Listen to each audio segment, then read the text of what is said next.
मुंबईसह महानगर परिसरातील भाजीपाला आता महागलाय। भाजीपाल्यांचे दर 50% वाढलेत। कडाक्याच्या उन्हाचा सर्वसामान्यांच्या आता ताटावर परिणाम दिसतोय।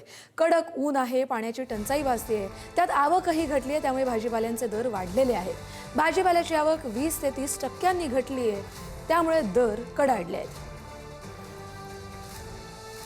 शिल्पा नरोडे आपल्या प्रतिनिधी आपल्याला या संदर्भातील अपडेट देतील। शिल्पा, भाजीपाल्यांचे दर आता कितीवरून कितीपर्यंत पोहोचलेत?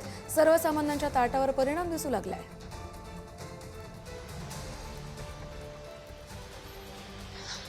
कस्तुरी, आपण जर पाहिलं तर महागाईचा भडका हा कडाक्याच्या उन्हापेक्षाही जास्त पाहायला मिळतोय। मिरची झोमणारे तर टोमॅटो रडवणार अशी परिस्थिती सर्वसामान्यांची आणि गृहिणींची झालेली पाहायला मिळते। कालच आपण पाहिलं तर सीएनजीच्या दरात वाढ झालेली होती, सिलेंडरचे दर वाढलेले आहेत, दुधाचे दर वाढलेले आहेत, कपड्यांचे दर देखील वाढलेल्याची माहिती सध्या समोर येते। आणि आता आपण जर पाहिलं तर या भर कडाक्याच्या उन्हामध्ये जो भाजीपाला आहे त्याचे दर देखील गगनाला भिडलेले आहेत आणि याचा थेट परिणाम हा सर्वसामान्यांच्या ताटावर झालेला पाहायला मिळतोय। विशेष म्हणजे सर्वसामान्यांच्या ताटातली भाजी आता गायब झाली आणि कडधान्य या ताटामध्ये आलेले पाहायला मिळतात। कारण कडाक्याचं ऊन सुरू आहे, अनेक ठिकाणी पाणी टंचाईची समस्या पाहायला मिळते आणि त्यामुळे हा जो भाजी पुरवठा आहे त्याचा तुटवडा जाणवत आहे। नवी मुंबईतलं एपीएमसी मार्केट जे आहे त्या मार्केटमध्ये 20 ते 25% भाजीपाल्याची आवक ही घटलेली आहे आणि त्याचा फटका हा सर्वसामान्य नागरिकांना बसलेला पाहायला मिळतोय। सध्या मुंबई असेल, उपनगर असेल, नवी मुंबई असेल, ठाणे असेल, आजूबाजूची जी शहरं आहेत तिथे देखील ह्या भाजीपाल्याचे दर गगनाला भिडलेले पाहायला मिळतात।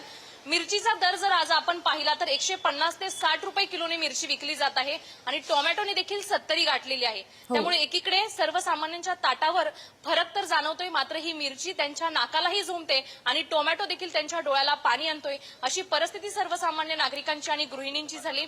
विशेष म्हणजे तुटपुंज्या पगारामध्ये घर ह्या गृहिणी भागवत असतात, मात्र आता ह्या महागाईच्या भडक्याने असा आवाका उठलाय की इतके दर गगनाला भिडले तर आम्ही घर कसं चालवायचं असा प्रश्न आता या गृहिणींसमोर पडलेला आहे। सर्वसामान्यांच्या खिशाला कात्री फटका बसलेला पाहायला मिळतोय आणि विशेष म्हणजे आता जर आपण पाहिलं तर एपीएमसी मार्केटमध्ये ही आवक कमी झालेली आहे।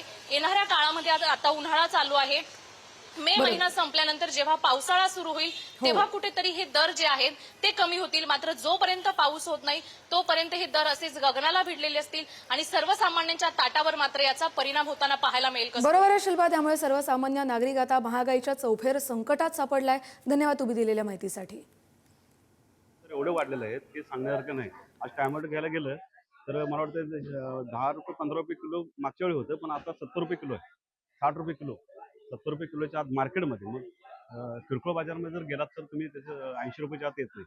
आम्ही जगायचा कसा मोठा प्रश्न पडलाय। एक तर उष्णतेचा फटका, शेतकऱ्यांना पाणी पुरवठा कमी प्रमाणात होतो। दुसरी गोष्ट, आत्ता 2-3 दिवसापूर्वी इंधन दर वाढली आहे, त्याच्यामुळे ट्रान्सपोर्टरवाल्यांनी इकडे दर वाढवलेले आहेत।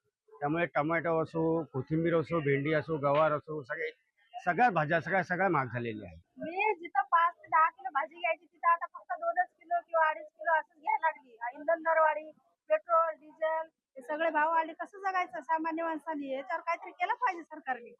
सगळं गॅस आम्हाला जिथं आपला धंद्याचा गॅस आहे तिथं आम्हाला जो 1500-1600 रुपयाला भेटायचा, 2100 भेटायचा, आता तो 3,500-4 हजाराचा चाललाय। कसं धंदा करायचा? आम्ही काय समजत नाही मला तर याच्यावर काय उपाययोजना करायला पाहिजे काहीतरी सरकारने।